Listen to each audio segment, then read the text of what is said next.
11장 1절에서 18절까지의 말씀입니다. 사도행전 11장 1절에서 18절까지의 말씀.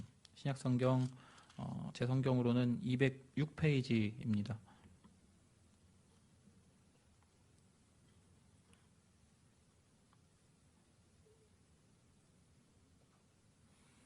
사도행전 11장 1절에서 18절까지의 말씀 찾으셨으면 우리 한 목소리로 18절까지의 말씀 같이 읽겠습니다. 유대에 있는 사도들과 형제들이 이방인들도 하나님의 말씀을 받았다 함을 들었더니 베드로가 예루살렘에 올라갔을 때 할례자들이 비난하여 이르되 내가 무할례자의 집에 들어가 함께 먹었다 하니 베드로가 그들에게 이 일을 차례로 설명하여 이르되 내가 욥바시에서 기도할 때 황홀한 중에 환상을 보니 큰 보자기 같은 그릇이 뇌 귀에 매어 하늘로부터 내리어 내 앞에까지 드리워지거늘 이것을 주목하여 보니 땅에 네 발 가진 것들과 들짐승과 기는 것과 공중에 나는 것들이 보이더라. 또 들으니 소리 있어 내게 이르되 베드로야 일어나 잡아 먹으라 하거늘 내가 이르되 주님 그럴 수 없나이다. 속되거나 깨끗하지 아니한 것은 결코 내 입에 들어간 일이 없나이다 하니 또 하늘로부터 두 번째 소리 있어 내게 이르되 하나님이 깨끗하게 하신 것을 내가 속되다고 하지 말라 하더라.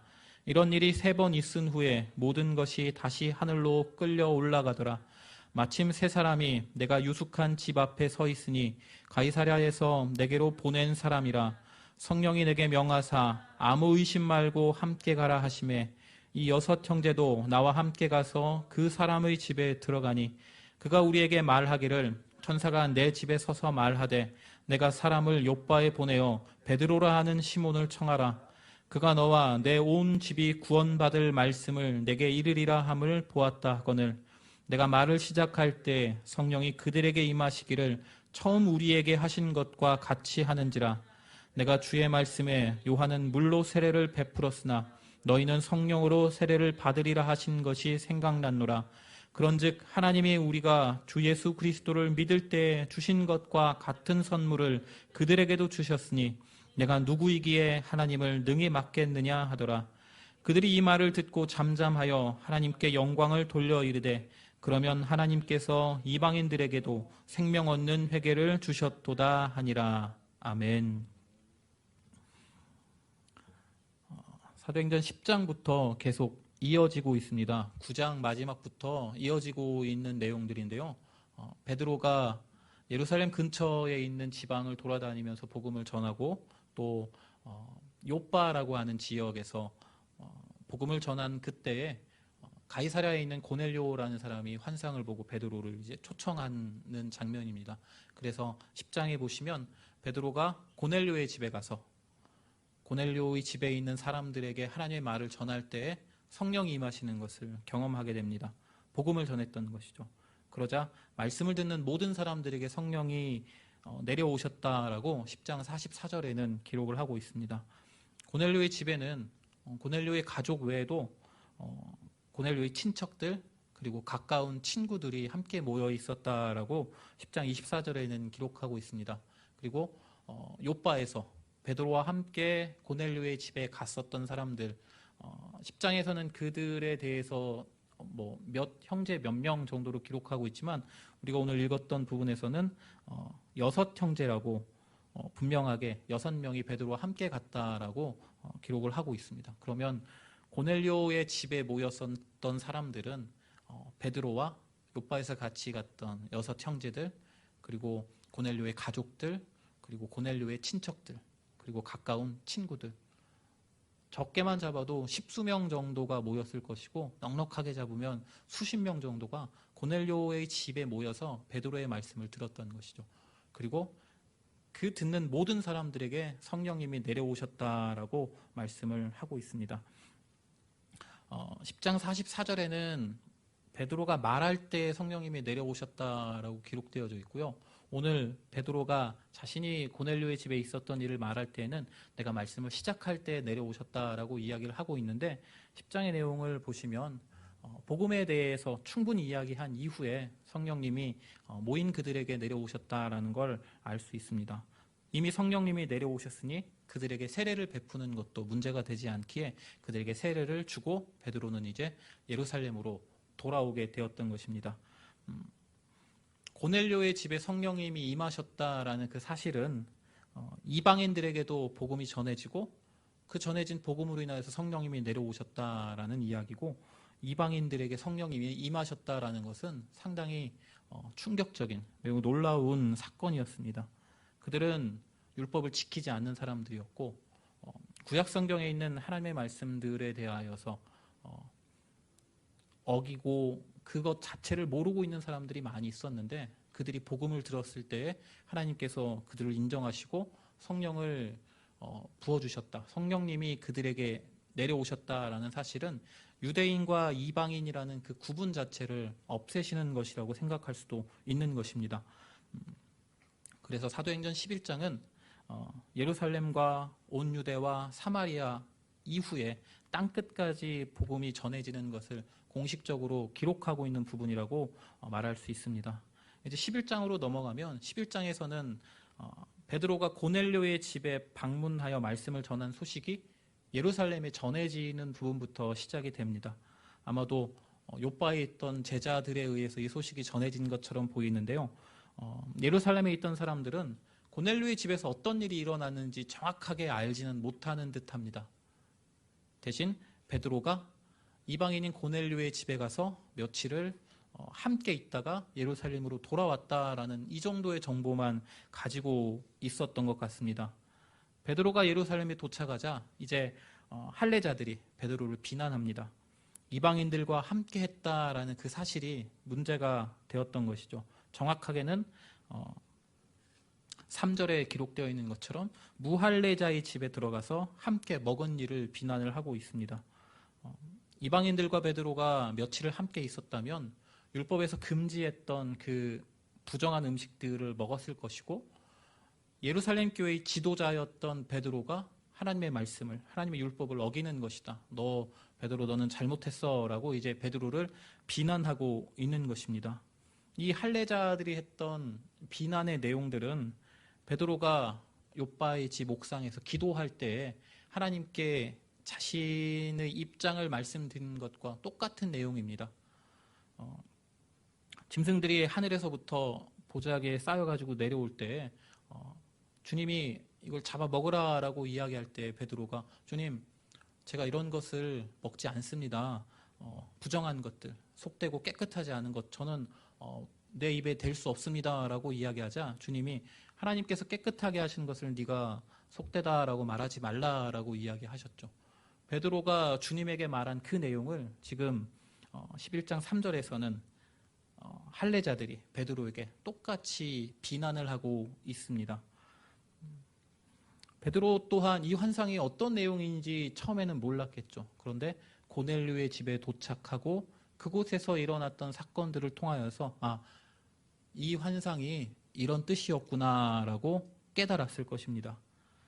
아직은 예루살렘에 있었던 사도들 그리고 형제들 그리고 베드로를 비난했던 사람들 모두 고넬료의 집에서 어떤 일이 일어났는지 알지 못하기 때문에 자신을 비난한다라고 여기고 있으면서 베드로가 자기에게 일어났던 일을 차례대로 설명하기 시작합니다. 이 차례대로 설명한다는 것은 고넬료의 베드로가 욥바에서 보았던 환상, 그리고 고넬료가 보낸 그 사람들을 욥바의 집 앞에서 만나고 성령님께서 그들을 따라가라고 하신 그 말씀, 그리고 고넬료가 보았던 환상, 그리고 고넬료의 집에서 성령님이 임하시는, 복음을 전하고 성령님이 임하시는 그 순서들을 하나하나 이렇게 설명을 하다 보면 이게 어떻게 표현할까요?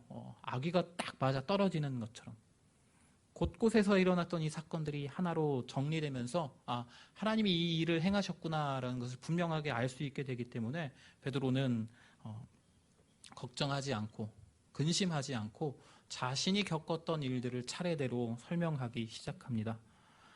욥바에서 가이사랴까지는 40에서 50km 정도 떨어져 있다고 합니다. 그런데 욥바에 있었던 베드로가 본 환상, 그리고 멀리 떨어진 가이사랴라는 도시에 있었던 고넬료가 보았던 환상, 두 사람이 만나서 그곳에서 임하신 성령님, 이것들이 하나로 정확하게 맞아 떨어지고 있는 모습입니다.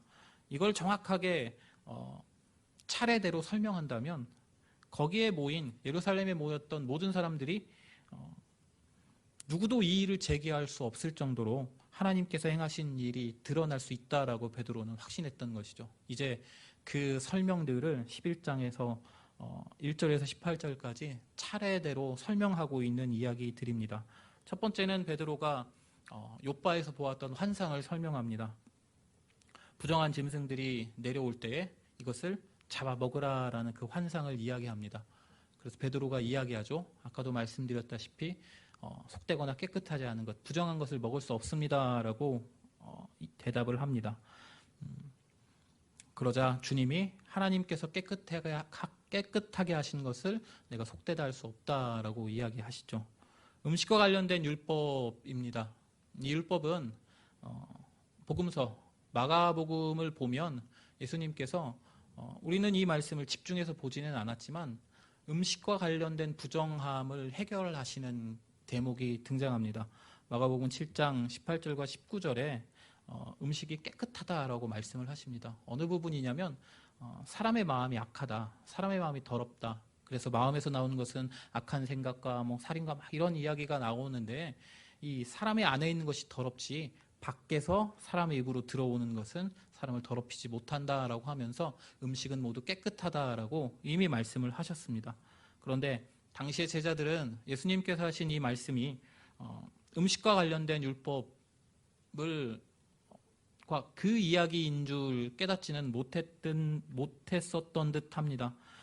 다만 고린도전서에서 율법과 관련된 이방 제사와 관련된 그 음식에 대해서 바울이 설명할 때에 음식과 관련된 율법이 아니라 이웃을 배려하고 사랑하는 차원의 율법으로 다시 설명해 주는 장면이 등장합니다. 어쨌든 베드로는 욥바에서 보았던 그 환상을 예루살렘에 모여있는 그들에게 설명을 하죠. 그리고 기도하던 그 지붕에서 내려간 이후에 고넬료가 보냈던 사람들을 만납니다. 그리고 성령님께서 그들을 따라가라고 하신 그 말씀에 순종하게 됩니다. 알지 못하는 이방인들을 따라가는 것이 조금은 부담스러웠던 것 같습니다. 6명이나 된 형제들이 베드로와 함께 가이사랴로 이제 같이 움직이게 됩니다. 이들은 후에는 고넬료의 집에서 어떤 일이 일어났는지를 증명해주는 증인의 역할을 하게 될 것입니다. 그 이후에 이제 고넬료의 환상에 대해서 베드로가 짧게 언급을 하죠. 천사가 고넬료에게 욥바의 사람을 보내서 베드로라고 하는 사람을 데리고 오라. 그가 고넬료와 그의 집에 구원받을 말씀을 이르게 할 것이다 라고 설명을 해줍니다. 그런 과정들을 거쳐서 이제 고넬료의 집에서 베드로가 복음을 전하기 시작합니다. 그때에 성령님이 고넬료의 집의 모든 사람들에게 임하셨습니다. 베드로가 말을 시작할 때 성령님이 임하셨다라고 베드로는 설명하고 있는데 이 부분을 이제 읽다 보면 성령님께서 이렇게 표현해도 될까요? 준비하고 계시는 듯한 그 자동차 경주에서 자동차가 출발하기 전에 부릉부릉부릉 이렇게 하고 있다가 깃발이 딱 내려가면 출발하는 듯이 성령님께서도 고넬료의 집에 모여 있었던 그 모든 사람들에게 임하시고자 복음이 전달되는 그 과정들을 살펴보면서 시작되자마자 확 임하시는 듯한 그러한 느낌을 받게 됩니다. 이 부분에서 이제 다시 한번 말씀이 얼마큼 중요한지 느끼게 되는데요. 만일 베드로를 만나자마자 성령이 임하셨다면 어떻게 됐을까요? 또 베드로가 없이 그냥 성령이 임하실 수도 있을 것인데 그렇게 됐다면 어떻게 됐을까요? 만약 베드로를 만나자마자 성령님이 임하셨다면 사람들은 베드로라는 사람에게 집중했겠죠. 그리고 베드로가 없는 상황에서 성령님이 임하셨다면 도대체 이런 신비한 현상은 무엇일까라고 궁금해했을 것입니다. 베드로가 복음에 대해서 예수 그리스도의 그 십자가와 부활하심 그리고 그분으로 인하여서 죄사함 받는다라는 그 모든 내용 그리고 성령님께서 우리를 이제 도와주신다라는 그 내용들을 전한 이후에 성령께서 모였던 그 사람들에게 내려오시는 것을 보면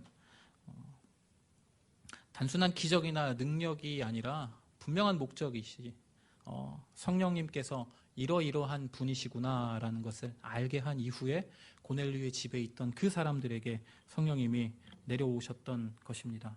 10장에 보면 베드로가 설교하는 장면이 등장하는데요. 그 이후에 성령님께서 내려오십니다. 그리고 이 성령이 임하시는 모습에 대하여서 베드로는 이렇게 표현합니다. 처음 우리에게 하신 것과 같이라고 표현합니다.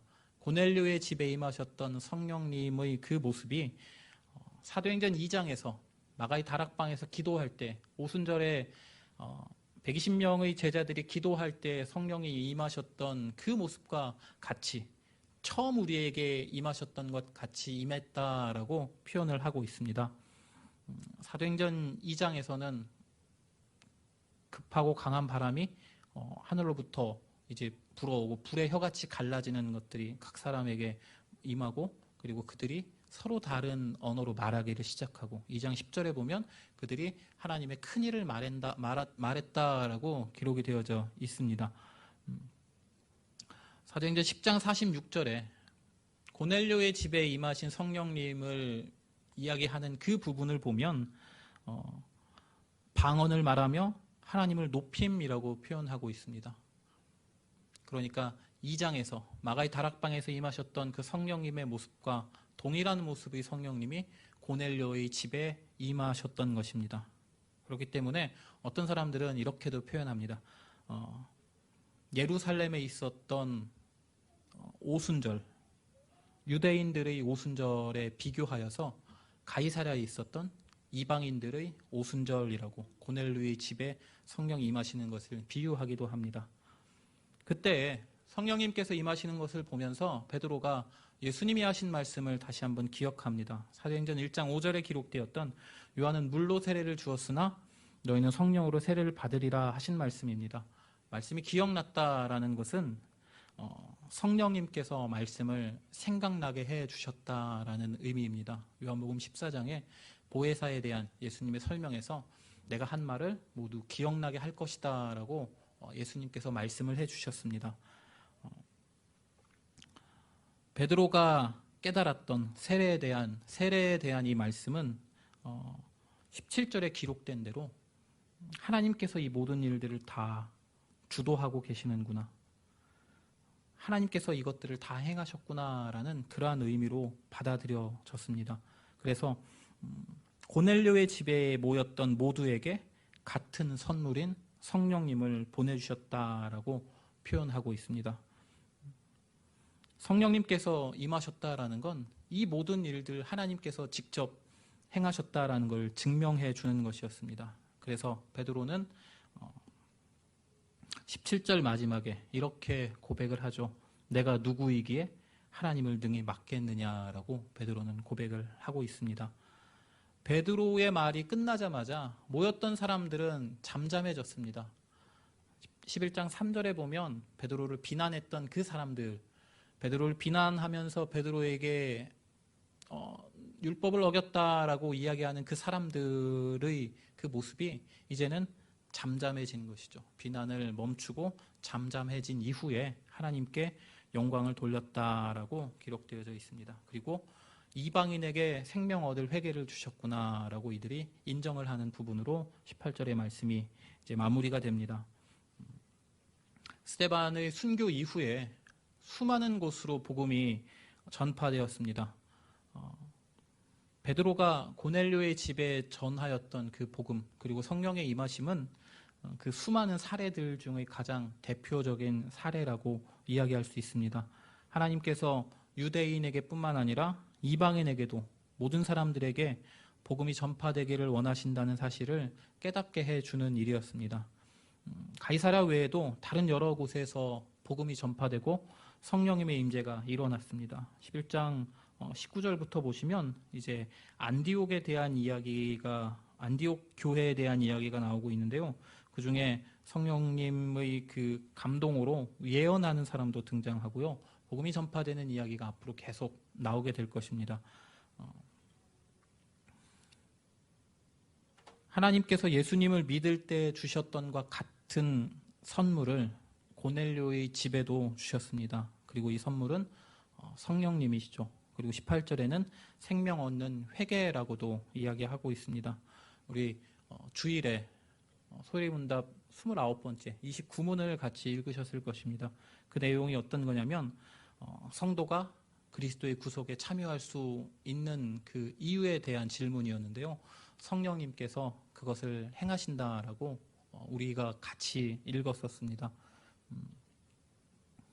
구속을 효력 있게 적용하신다라고 소리문답에는 기록되고 있는데 생명을 얻는 회개를 허락하시는 분이 성령님이시다라고 표현한 것입니다. 그래서 하나님께서는 우리가 사도행전을 쭉 살펴보았듯이 사도들에게도 또 바울에게도 사마리아 사람들에게도 에티오피아의 네시에게도 또 고넬료와 같은 사람들에게도 같은 선물을 주셨습니다. 이걸 조금 다르게 이야기한다면 히브리파 유대인들에게도 헬라파 유대인들에게도 비난받고 천대받던 사마리아인들에게도 또 외국인에게도 여자에게도 군인에게도 또 하인과 노예에게도 그리고 어리거나 나이 많은 사람들에게도 같은 선물을 주신다라는 의미입니다. 바로 성령님이 그들과 함께 해주시는 것, 생명을 얻는 회개를 허락해 주신다라는 것입니다. 이 같은 선물은 우리도 지금 소유하고 있는 것이고요. 우리 주위에 있는 그 누구도 어떤 사람들일지라도 받을 수 있는 동일한 선물입니다. 누구에게나 허락하실 수 있는 선물이 바로 이 11장에 기록된 같은 선물, 성령님이신 것이죠. 그래서 11장에 기록된 이 복음의 전파, 아니 사도행전에 있는 이 복음의 전파에 대한 내용들은 모두 하나님께서 직접 주도하신 일들이었습니다. 베드로와 고넬료에게 보여졌던 그 환상, 그리고 성령님의 감동하시는 그 부분들, 그리고 성령님이 임하시는 이 모든 부분에서 인간이 간섭할 수 있는 여지들은 하나도 없습니다. 다만 베드로라는 인물이 하나님의 복음을 전하는 도구로 쓰임받는 그 역할을 할 뿐입니다. 하나님께서 행하시는 그 커다란 일, 그 강으로 표현하고 있는 그 하나님의 그 흐름 안에 베드로라는 인물이 들어가서 하나님의 도구로서 쓰임받고 있는 것이죠. 베드로가 할 수 있었던 것은 고넬료의 마음을 바꾸는 것도 아니었고요. 성령님이 임하시게 하는 것도 베드로가 한 일이 아닙니다. 그리고 고넬료의 집에 모여 있었던 사람들을 구원한 것도 베드로의 일이 아니었습니다. 그저 하나님의 뜻을 성령과 말씀을 통하여서 깨닫고 순종하고 증인의 역할을 하는 것이 베드로가 했었던 일입니다. 그래서 베드로는 하나님의 도구로, 복음의 도구로 쓰임을 받았던 것입니다. 재작년 정도였는데 그 도미니카의 선교사님이 한국에 들어오셨습니다. 그래서 선교사님하고 이제 제가 좋아해서 연락을 드려서 잠깐 만났습니다. 근데 그날이 선교사님 집으로, 이천이 집이신데 경기도 이천인데 가시는 날이어서 그럼 제가 정류장까지 모시다 드릴게요 하고서는 차로 이제 운전을 하다가 에이 뭐 정류장까지 가냐, 이천을 한번 갔다 오자 하고선 이제 고속도로 타고 두런두런 이야기를 하면서 선교사님이 이제 모시다 드렸습니다. 모시다 드리는 그 과정에 얘기하시는 거예요. 자기는 짐이 많은데 이걸 들고 버스 타고 가기가 너무 힘들 것 같아서 하나님한테 좀 편하게 가게 해달라고 기도하셨다는 거예요. 그래서 하나님이 자기 기도를 들어주셨다라고 이야기를 하시는 겁니다. 그래서 그러면 하나님이 들어주시는데 저를 도구로 사용해 주셨네요 라고 이제 상당히 이제 철학적이고 심오한 대답인데 제 입에서 그게 나왔습니다. 그래서 그러네 라고 하면서 둘이 막 두런두런 이야기를 하면서 갔었는데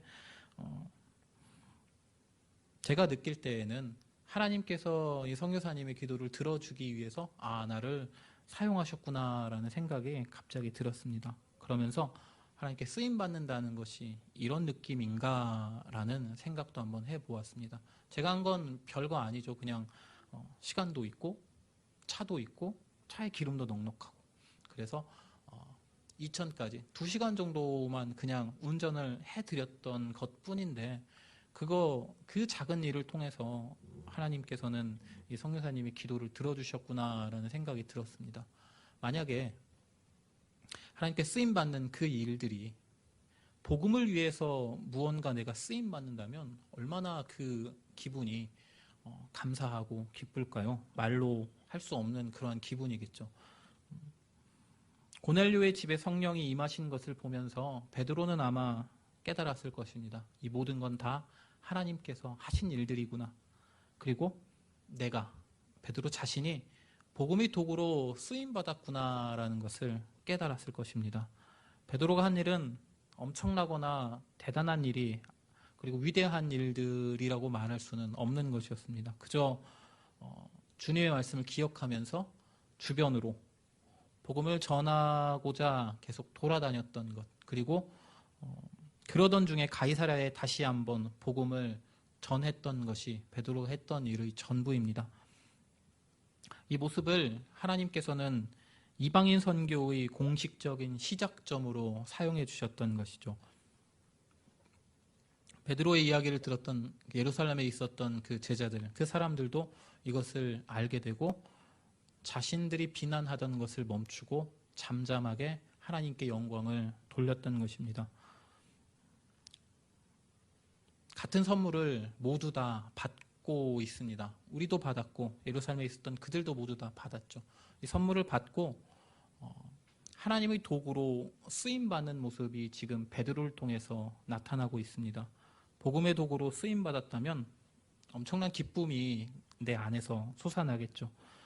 내가 한 것은 아무것도 아닌 것 같은데 그 일을 행하시는 분이 하나님이시기 때문입니다. 그리고 하나님의 그 일에 나 같은 사람이 도구로 사용받았다라는 것을 느꼈을 때의 그 기분은 말로 표현하기 어려울 정도일 겁니다. 앞으로 이 같은 선물, 성령을 선물로 받은 이 성령님과 함께하고 있는 사람들이 하나님의 도구로서 쓰임받는 그 내용들이 사도행전에 계속 등장하게 됩니다. 성령님의 도움을 힘입어서 하나님의 도구로 사용되는 이들의 모습입니다. 그리고 이런 모습은 지금의 우리들에게도 동일하게 일어날 것입니다. 성령님을 선물로 받은 우리들은 다 하나님의 도구로 쓰임받을 수 있게 됩니다. 그 일은 내가 볼 때에는 작은 일 같고 또 별거 아닌 아무것도 아닌 일이 될 수도 있다라고 나는 느낄 수 있지만 하지만 그것을 사용하시는 하나님께서는 하나님의 뜻에 맞게 그 일을 사용하실 것입니다. 그래서 성령을 선물로 받은 우리들이 하나님의 도구로서 쓰임받기 위하여서 나는 어떻게 살아가야 할 것인가? 나는 어떻게 행동해야 할 것인가? 베드로는 지금 예수님의 말씀을 기억하면서 그 말씀에 조금이라도 순종하고자 이곳저곳을 돌아다니면서 가이사랴에 도착했던 것이죠. 우리도 하나님이 전해주신 말씀들을 소유하고 있죠.